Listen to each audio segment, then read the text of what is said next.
नमस्कार मित्रांनो, ठरलं तर मग या मालिकेच्या आजच्या भागामध्ये मी तुम्हा सर्वांचे अगदी मनपूर्वक स्वागत करते।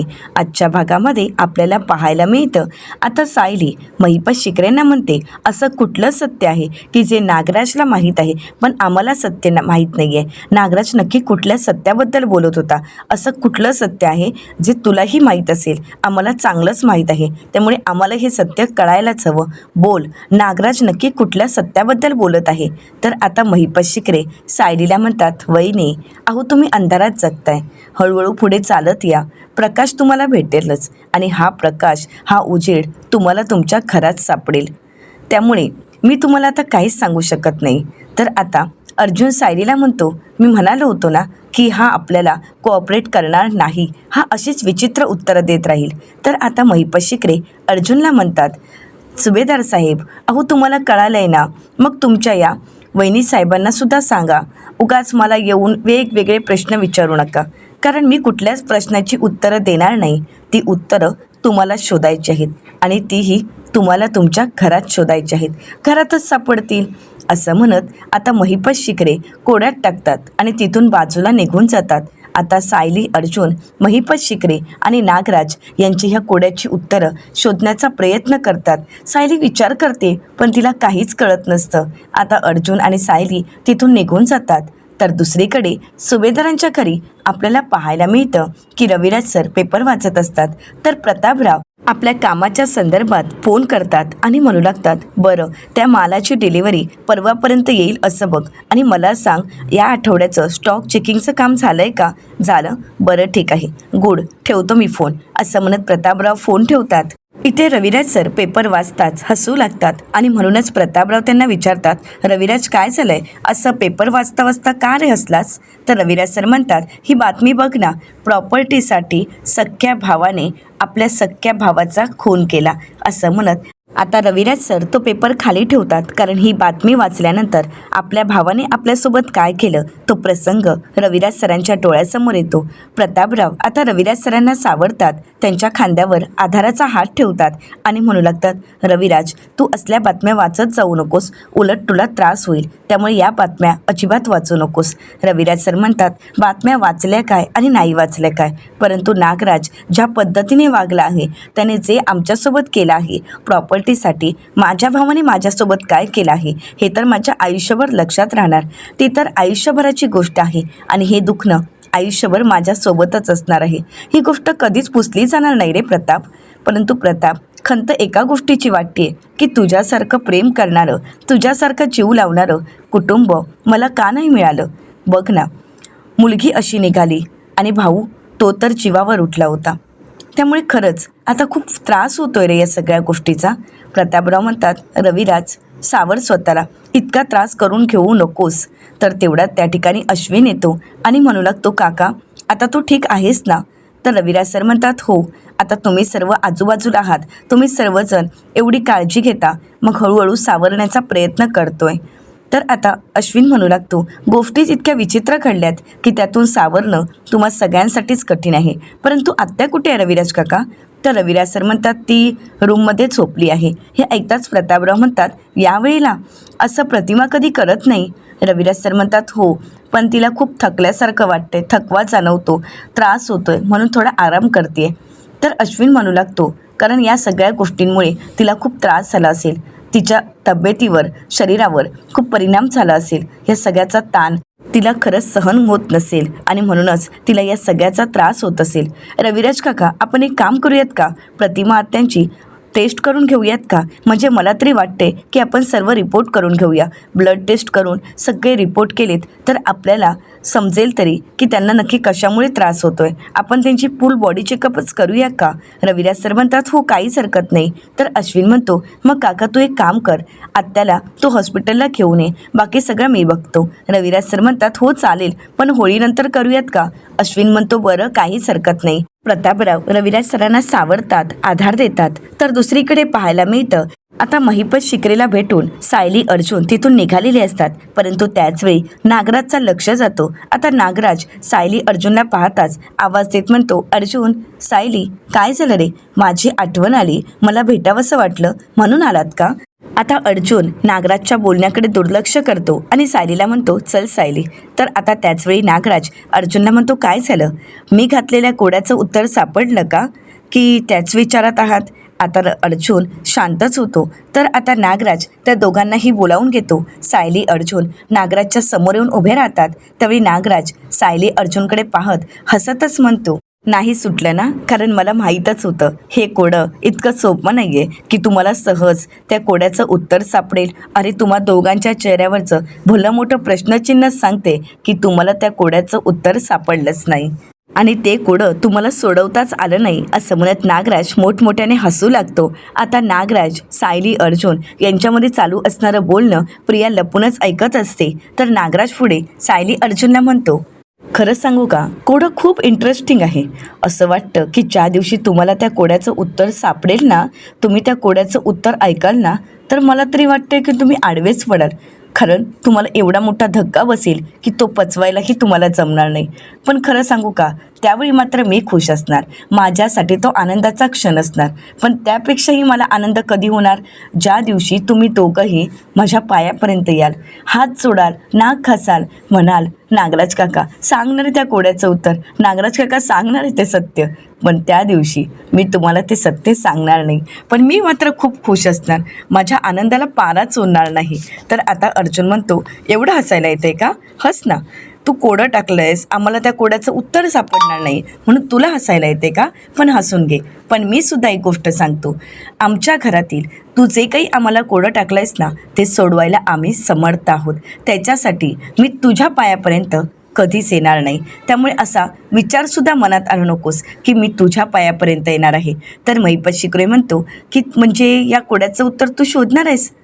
शक्यच नाही. ते कोड्याचं उत्तर कुणालाच सापडणार नाही, कारण ते फक्त या नागराजलाच माहीत आहे. ते उत्तर फक्त हा नागराजच सांगू शकतो, कारण त्या कोड्याचं उत्तर माहीत आहे फक्त नागराज किल्लेदारला. असू देत, तुम्हाला प्रयत्न करायचे आहेत ना, करा, काहीच हरकत नाही. 1 महिना, फक्त 1 महिना मी देतो. त्या 1 महिन्यात तुम्ही त्या कोड्याचं उत्तर शोधायचं आहे आणि बरोबर 1 महिन्यानंतर तुम्ही मला येऊन भेटायचं आहे. बघू 1 महिन्यानंतर मी कुठे असणार हे तर तुम्हाला चांगलंच माहीत आहे. मग येऊन भेटा, मग मी बघतो की तुम्हाला त्याचं उत्तर सापडलंय की नाही ते. आता सायली अर्जुन शांतच असतात, नागराजच्या बोलण्याचा विचार करत असतात आणि नागराज मात्र त्या दोघांची ती अवस्था पाहून मोठमोठ्याने हसत असतो. इकडे मात्र प्रियाला धक्काच बसतो. तर सायली अर्जुन नागराजशी आता काही न बोलता तिथून निघून जातात. तर इकडे प्रिया मनाशीच विचार करत म्हणते, नागराजने नक्की सायली अर्जुनला कोणतं कोडं घातलं आहे आणि 1 महिन्यानंतर त्याने भेटायला बोलवलं आहे. म्हणजे आतापर्यंत त्याने माझं सत्य सायली अर्जुनला सांगितलं नाही, पण 1 महिन्यात मी जर त्याला सोडवलं नाही तर 1 महिन्यानंतर तो माझं सत्य त्यांना सांगणार आहे. आता मात्र प्रियाला चांगलाच घाम फुटलेला असतो. आता सायली अर्जुन समोरूनच निघून जात असतात, परंतु आपण त्यांना दिसू नये यासाठी प्रिया तिथे लपून बसलेली असते. आता हे सगळं काही नागराजला चांगलंच माहीत असतं आणि म्हणूनच नागराजला या सगळ्याची मज्जा वाटत असते आणि म्हणून नागराज हसत असतो. इकडे सायली अर्जुन जेलच्या बाहेर येतात. आता अर्जुन सही करतो आणि सायलीकडे पाहतो, तर सायली मात्र विचारांमध्ये हरवून गेलेली असते. नागराज, महिपत शिकरे यांच्या बोलण्याचा सायली विचार करत असते. तर अर्जुन सायलीला म्हणतो, चल मी तुला अगोदर घरी ड्रॉप करतो आणि त्यानंतर ऑफिसमध्ये जातो. तर सायली मात्र तिच्याच विचारात हरवून गेलेली असते. अर्जुन सायलीला म्हणतो, काय झालंय? सायली म्हणते, काहीच नाही, मला तर काही कळतच नाही की ह्या दोघांचं नक्की बोलणं आणि त्याचा काय अर्थ आहे. अर्जुन म्हणतो, मी तुला सांगतोय ते ऐक, तू आता जास्त विचार करू नकोस, चल मी तुला घरी ड्रॉप करतो. तर अर्जुनला सायली म्हणते, नाही नको, अहो तुम्हाला उशीर होईल, मी रिक्षाने जाईन ना. तर अर्जुन सायलीला म्हणतो, रिक्षात बसून काय करणार, असाच फक्त विचार करत बसणार, त्यापेक्षा चल मी तुला घरी ड्रॉप करतो. सायली म्हणते, मला तर या दोघांच्या वागण्याचं काही कळतच नाही. हा नागराज आणि महिपत एवढे विचित्र का वागतायत? मला तर एक गोष्ट कळत नाहीये की नागराज नक्की कुठल्या सत्याबद्दल बोलत आहे आणि असं कुठलं सत्य आहे की जे त्याला आपल्याला सांगायचं नाहीये आणि त्याच्यामुळे तो असं आपल्याशी वागतोय. आता महिपतला विचारलं तर तो सुद्धा काही बोलत नाहीये. तर अर्जुन म्हणतो, मी तुला अगोदरच सांगितलं होतं की महिपत आपल्याला मदत करणार नाही, तो काहीच बोलणार नाही. सायली म्हणते, मान्य आहे की महिपत नागराजच्या विरोधात तोंड उघडणार नाही, काहीतरी अशी गोष्ट आहे की ज्यामुळे तो नागराजच्या विरोधात तोंड उघडणार नाही, पण नक्की असं कोर्टात काय घडलं की ज्यामुळे महिपतने नागराजच्या विरुद्ध साक्ष दिली? असं काय घडलं होतं त्यावेळी? आता मात्र अर्जुन शांतच होतो. सायली म्हणते सांगा ना. तर अर्जुन म्हणतो मी तुला हेच सांगतोय की चल मी तुला घरी ड्रॉप करतो. सायली म्हणते नाही नको, तुम्हाला उशीर होईल. तर अर्जुन म्हणतो तू जर अशी आर्ग्यू करत राहिलीस ना तर नक्कीच उशीर होईल, त्यामुळे चल आता. असं म्हणत आता अर्जुन सायलीला घरी ड्रॉप करतो आणि थेट ऑफिसला पोहोचलेला असतो. ऑफिसला गेल्यानंतर सुद्धा अर्जुनच्या मनात सतत नागराज आणि महिपत यांचे विचार चालू असतात. त्यांचं बोलणं त्याला आठवत असतं. अर्जुनला नागराजचे ते शब्द आठवतात. नागराज अर्जुनला म्हणालेला असतो की तुमच्या आयुष्यातील सगळ्यात मोठं सत्य अजूनही दडलेलं आहे आणि ते सत्य मला माहीत आहे, पण हे सत्य मी तुम्हाला सांगणार नाही, कारण तुमच्या घरातील प्रिय वस्तू, प्रिय व्यक्ती तुमचं घर पोखरत आहे. पण मी काही बोलणार नाही, कारण मी हा खेळ रंगण्याची वाट पाहणार आणि तुमचं घर उद्ध्वस्त होण्याची. आता हे सगळं काही अर्जुनला आठवल्यानंतर नक्की ती प्रिय गोष्ट कोणती आहे की जी आपली घर पोखरणार आणि आपलं घर उद्ध्वस्त करणार, असं नागराजचं म्हणणं आहे. त्याचविषयी आता अर्जुन विचार करू लागतो. आता विचार करत असताना नागराजला महिपत शिकरेचंही बोलणं आठवतं. महिपत शिकरे सायलीला म्हणालेला असतो वहिनी तुम्ही अंधारात चालताय, अंधारामधून प्रकाशाकडे जाण्याची गरज आहे आणि तो प्रकाश तुमच्याच घरात आहे. म्हणजे महिपत आणि नागराज यांनी दोघांनीही घराचा उल्लेख केलेला असतो. याचाच अर्थ जी गोष्ट आहे ती घरातच आहे आणि घरासंदर्भातच आहे हे अर्जुनच्या लक्षात आलेलं असतं, परंतु ती नक्की कोणती आहे हे अर्जुन आणि सायलीला कळत नसतं. अर्जुन त्याच गोष्टीचा पुन्हा पुन्हा विचार करत असतो. आता चैतन्य अर्जुनला दिवसभराच्या केस आणि दिवसभराच्या मीटिंग याच्याबद्दल सांगत असतो. तर अर्जुन म्हणतो ठरवू आपण. तर अर्जुनला चैतन्य म्हणतो अर्जुन अरे काय बोलतोयस, हे आपल्याला आत्ताच ठरवावं लागेल. अरे एकतर तू ऑफिसमध्ये उशिरा आलायस आणि आता म्हणतोयस की माझं डोकं काम करत नाही आहे, डोकं चालत नाही आहे. अर्जुन नक्की काय झालं आहे? तर अर्जुन चैतन्याला म्हणतो आज महिपतला भेटायला गेलो होतो जेलमध्ये. आता हे ऐकल्यानंतर चैतन्याला धक्काच बसतो. चैतन्य म्हणतो काय? तर चैतन्य पुढे अर्जुनला विचारतो की महिपत शिकरे काही बोलला का, किंवा नागराज तो मैसभा वगैरे काही बोलत होता त्याबद्दल काही कळालं आहे का? तर आता अर्जुन म्हणतो नाही, कारण मी एकटा गेलो नव्हतो, तर माझ्यासोबत सायली होती. आता हे ऐकल्यानंतर चैतन्याला डबल धक्का बसतो. चैतन्य अर्जुनला म्हणतो अर्जुन अरे काय बोलतोयस तू हे?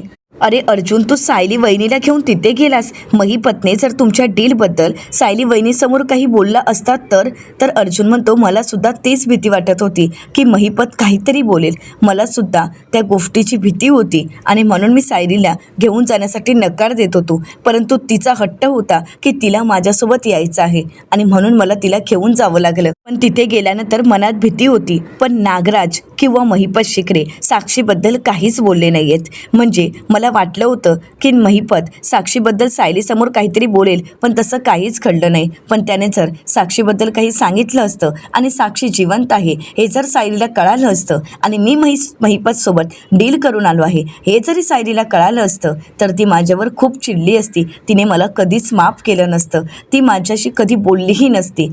आता या विचारानेच अर्जुनला खूप वाईट वाटत असतं. चैतन्य अर्जुनला म्हणतो अर्जुन मी तुला अगोदरच सांगितलं आहे की सायली वहिनीपासून ही गोष्ट लपवू नकोस, तिला सत्य सांग. तरीसुद्धा सत्य लपवून ठेवण्याचा तुझाच अट्टाहास आहे आणि तूच सायली वहिनीपासून हे सत्य लपवून ठेवतोयस. अर्जुन रे मी अजूनही तुला सांगतोय की तू हे सत्य वहिनीपासून लपवून ठेवू नकोस. अर्जुन म्हणतो मला हे सत्य तिच्यापासून लपवायचं नव्हतं, अजूनही लपवायचं नाहीये, पण जर तिला सत्य कळालं तर तिने मला महिपतसोबत डील करायला दिलं असतं का? नाही, ती या डीलसाठी कधीच तयार झाली नसती. हे बघ चैतन्य, नागराजसारख्या गुन्हेगाराला जर शिक्षा द्यायची असतील तर आपल्याला असे डील करावे लागतात हे आपल्याला माहीत आहे. हे तिला नाही पटणार, तरीसुद्धा मनात गिल्ट आहेच की मी तिच्याशी खोटं बोललो आहे, मी तिच्यापासून सत्य लपवलं आहे. चैतन्य मला तिचा विश्वास गमवायचा नाहीये, मला तिच्याशी खोटं बोलायचं नाहीये आणि मी जर तिचा विश्वास गमावून बसलो तर ते मला अजिबातच चालणार नाही. तर चैतन्य अर्जुनला म्हणतो अर्जुन अरे नवरा इतकं खोटं बोलल्यानंतर बायको त्याच्यावर विश्वास ठेवेल? तर आता या गोष्टीचा विचार करत अर्जुन म्हणतो, नाही आता मी हे सत्य सायलीपासून लपवू नाही शकत. आता काहीही होऊ देत, मी सायलीला सत्य सांगणार. मी आजच तिला हे सत्य सांगणार. मी जास्त काळ हे सत्य तिच्यापासून नाही लपवू शकत. मी काम करतो, मी अगोदर सावंतांना फोन करतो, त्यांना या सगळ्या गोष्टीचे डिटेल्स देतो. इन्स्पेक्टर सावंतांशी मी बोलतो, त्यांना सांगतो की साक्षी जिवंत आहे आणि त्यांना सांगतो की पनवेलमध्ये साक्षीला शोधा. मला तरी वाटते की साक्षी पनवेलमध्येच असेल आणि जर साक्षी पनवेलमध्ये असेल तर इन्स्पेक्टर सावंत तिला नक्कीच शोधतील आणि एकदा का साक्षी हाती लागली की मी लगेच सगळं काही माझ्या बायकोला सांगणार आहे. तर आता चैतन्य अर्जुनला उलट प्रश्न करत म्हणतो, आणि जर साक्षी सापडली नाही तर?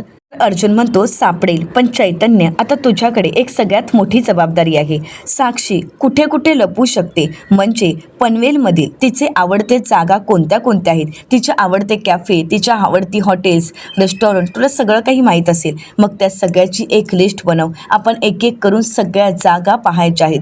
नक्कीच साक्षी आपल्याला कुठे ना कुठे सापडेल आणि आता साक्षी आपल्याला सापडेलच, कारण आपण तिला शोधणार आहोत. काही झालं, साक्षी पाताळात जरी लपली तरी आपण तिला शोधून काढणार आहोत, असं म्हणत आता अर्जुनने साक्षीला शोधायचं ठरवलेलं असतं. तर दुसरीकडे सुभेदारांच्या घरी आपल्याला पाहायला मिळतं, आता कल्पनाताई आणि सायली किचनमध्ये असतात. सायलीने सर्वांसाठी चहा बनवलेला असतो आणि त्याचवेळी सुमन काकू तिथे येतात. परंतु सुमन काकू मात्र स्वतःच्याच विचारात असतात आणि त्या तिथे खुर्चीवर येऊन बसतात.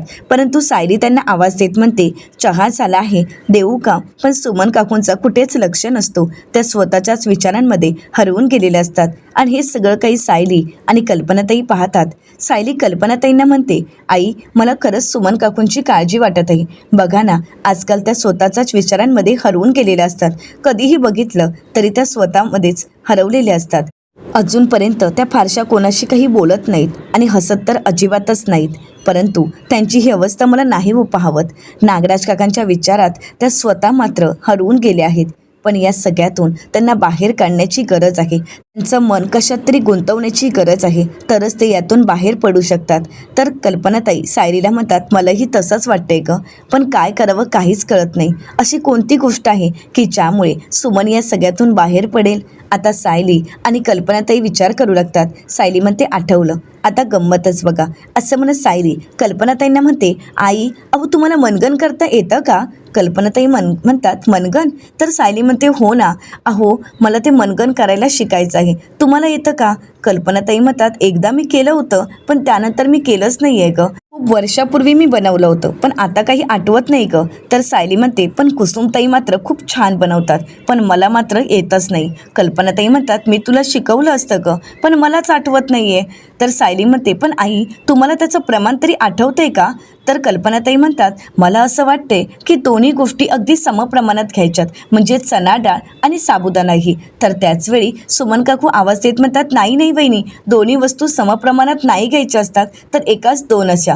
म्हणजेच साबुदाणा 1 वाटी घेतला तर आपल्याला चण्याची डाळ 2 वाटी घ्यावी लागेल. तर सायली म्हणते, सुमन काकू म्हणजे तुम्हाला येतं ना मनगण? तर सुमन काकू म्हणतात, हो मला येतं. तर सायली म्हणते, मग सुमन काकू तुम्ही मला शिकवाल ना? सुमन काकू म्हणतात, मग काय झालं, शिकवेन ना तुला. तर सायली सुमन काकूंना म्हणते, पण हे सगळं काही आदल्या रात्रीच भिजत टाकावं लागेल ना? सुमन काकू म्हणतात, नाही ग, साबुदाणा अगोदर 2 तास भिजत टाकला तरी काही हरकत नाही.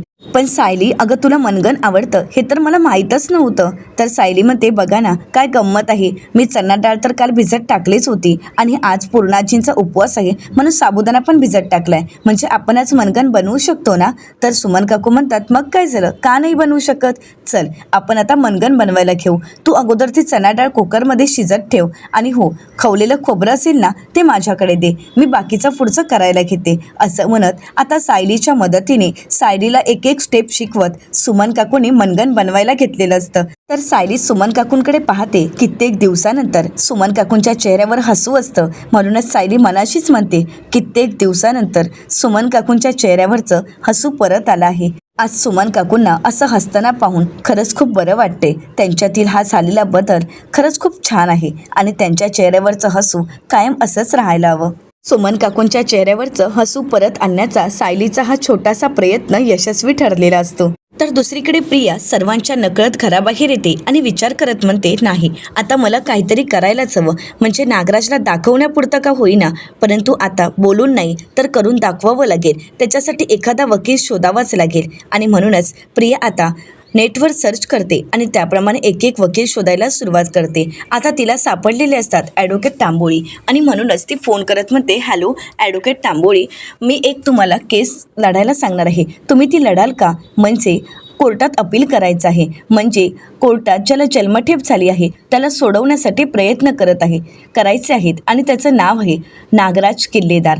तर नागराजचं नाव ऐकताच ॲडव्होकेट तांबोळी फोन ठेवतात. प्रिया म्हणते हॅलो, परंतु त्यांनी फोन कट केलेला असतो. प्रिया म्हणते यांनी तर सरळ सरळ फोन कटच केला. आता दुसरा कुठला वकील आहे असं म्हणत प्रिया दुसऱ्या वकिलाच्या शोधात असते. तर त्यावेळी तिला सापडतात ॲडव्होकेट मानकर आणि म्हणून ती मानकरांना फोन करते आणि म्हणू लागते, ॲडव्होकेट मानकर, माझं तुमच्याकडे एक महत्त्वाचं काम होतं. म्हणजे नागराज किल्लेदार यांची केस लढवायची होती.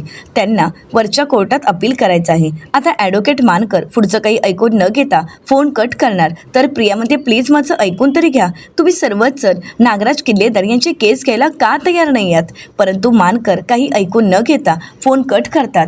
तर प्रिया म्हणू लागते की या नागोबाची केस घ्यायला कुठलाच वकील तयार नाही आहे. मला तर काहीच कळत नाही आहे की आता काय करावं. कारण या नाग्याने कर्मच अशी करून ठेवली आहेत की कुठलाच वकील केस घ्यायला तयार नाही आहे. आणि पनवेलमधला असा कुठला वकील असेल जो ॲडव्होकेट रविराज किल्लेदार यांच्याशी पंगा घेईल? त्याच्यामुळे कुठलाच वकील तयार होणार नाही. प्रियाची खूप चिडचिड होत असते. तिला काय करावं काहीच कळत नसतं.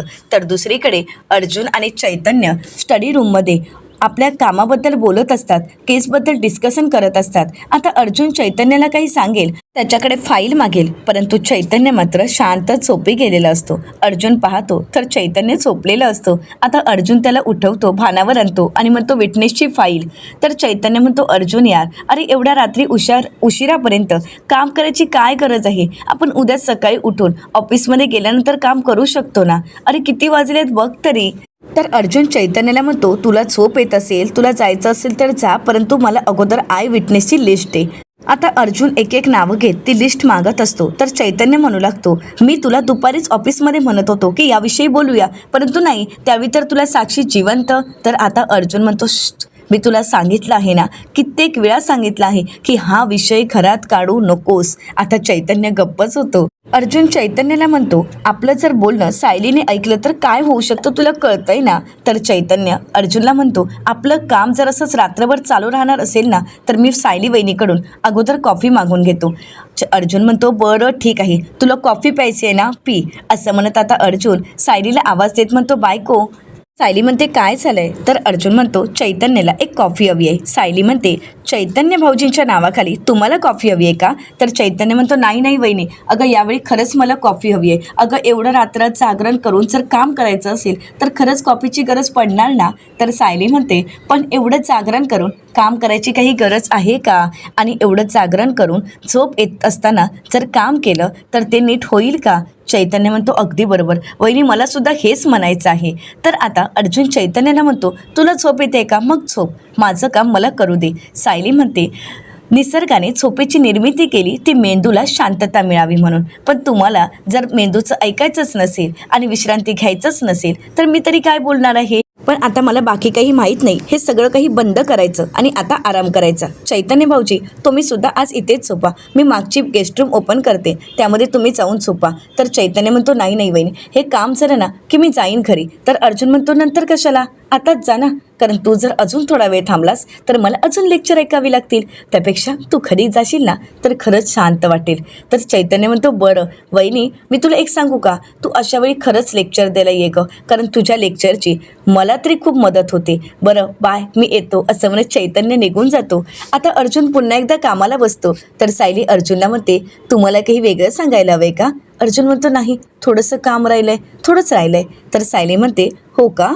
आता अर्जुन काम करत असतो. तर सायली अर्जुनला अगदी लाडातच येत म्हणते, तुम्हाला जर जागरणच करायचं असेल तर ते जागरण माझ्यासोबत करा ना. तर अर्जुन म्हणतो, काय? सायली म्हणते, हो, माझ्यासोबत जागरण करायला आवडेल ना तुम्हाला? आता मात्र अर्जुन एका क्षणाचाही विलंब न करता आपलं काम बंद करतो आणि म्हणतो, यासाठी तर मी कायमच रेडी असतो, चल मग. असं म्हणत आता अर्जुन आणि सायली एकमेकांचा हात हातात घेत बाहेर गार्डनमध्ये आलेले असतात. तर अर्जुन सायलीला म्हणतो, बायको हे मात्र तू चिटिंग करतेस. म्हणजे बघ ना, मला वाटलं होतं की तू मला आपल्या बेडरूममध्ये घेऊन जाशील, पण तू तर इथे गार्डनमध्ये घेऊन आलीस. इथे का घेऊन आलीस? तर सायली म्हणते, घरात बसून तुमचं डोकं चालत नव्हतं, तुम्हाला काही सुचत नव्हतं. मग म्हटलं की तुम्हाला असं बाहेर शांत वातावरणात निसर्गाच्या सानिध्यात घेऊन यावं, म्हणजे तुम्हाला बरं वाटेल आणि सगळ्या गोष्टी आठवू लागतील. तुम्हाला मी बाहेर घेऊन आले हे आवडलं नाहीये का? तर अर्जुन म्हणतो, खरंच खूप आवडलं आहे. आणि अर्जुन सायलीच्या गळ्यात हात ठेवत म्हणतो, मला माहीत नव्हतं की माझी बायको इतकी रोमॅन्टिक असेल आणि मला अशा रोमॅन्टिक वातावरणात घेऊन येईल. सायली म्हणते, गप्प बसा हा, आता माझ्या मनात असं काही नाहीये आणि रोमॅन्स म्हणजे तुम्हाला वाटतंय तेवढं असू शकत नाही. बाहेर असं एकांतात बसून एकमेकांच्या डोळ्यात पाहून गप्पा मारणं म्हणजे सुद्धा रोमॅन्सच आहे. आता तरी कळतंय का? अर्जुन म्हणतो, खरं आहे. आणि बघ ना, वकील नवरा आणि त्याची बायको सत्यापर्यंत पोहोचतात, हा सुद्धा रोमांसच आहे. सायली म्हणते, हो का? मग आता सांगा, तुमच्या डोक्यात नक्की कसला विचार चालू आहे? तुम्ही नक्की कोणता विचार करताय? तर अर्जुन म्हणतो, नागराजच्या बोलण्याचा, म्हणजे तू म्हणाला ना, मैसबा, पाणी, जमीन, हे जे काही शब्द त्याने वापरले ते सगळं काही वेगळं होतं आणि ते सगळं काही सिरियसमध्ये तो बोलत होता. मला तरी वाटते की असं कुठलं तरी भयंकर सत्य आहे जे आपल्याला माहीत नाही, पण नागराजला माहीत आहे. तर येणाऱ्या पुढील भागामध्ये आपल्याला पाहायला मिळतं, सायली अर्जुनने सर्वांची नावं लिहिलेली असतात आणि खाली प्रियाचंही नाव असतं. अर्जुन सायलीला म्हणतो, नागराजने जो शब्द वापरला होता तो खूप अँटिक होता. त्यावेळी अर्जुनला आठवतं, नागराज म्हणालेला असतो की तुमची प्रिय वस्तू, प्रिय घर पोखरत आहे. त्यावेळी आता अर्जुन त्या गोष्टीचा विचार करतो आणि अर्जुन म्हणू लागतो, नागराजने प्रिय असा शब्द वापरला होता. तर आता दोघंही एकत्रच म्हणतात प्रिया. तर आता सायली म्हणते, म्हणजे प्रियाबद्दलचं असं कुठलं सत्य आहे जे आपल्याला माहीत नाही आणि आता त्याचा शोध घ्यायचा आहे. तर आता अर्जुन म्हणतो, ठरलं तर मग. असं म्हणत सायली अर्जुन एकमेकांच्या हातावर हात देत आता तन्वीचं खरं सत्य शोधायचं ठरवतात. सायली अर्जुन आता इतर सत्यांपर्यंत प्रमाणेच आता तन्वीच्या म्हणजेच प्रियाच्या सत्यापर्यंत पोहोचतील का, हे पाहणं अतिशय रंजक ठरणार आहे. मित्रांनो, अशाच मालिकांचे नवनवीन अपडेट पाहण्यासाठी चॅनलला नक्कीच सबस्क्राईब करा. आजचा व्हिडिओ तुम्हाला कसा वाटला हे कमेंट करून नक्कीच कळवा. आजचा व्हिडिओ जर तुम्हाला आवडला असेल तर व्हिडिओला लाईक करायलाही विसरू नका. व्हिडिओ पाहिल्याबद्दल तुम्हा सर्वांचे अगदी मनपूर्वक धन्यवाद.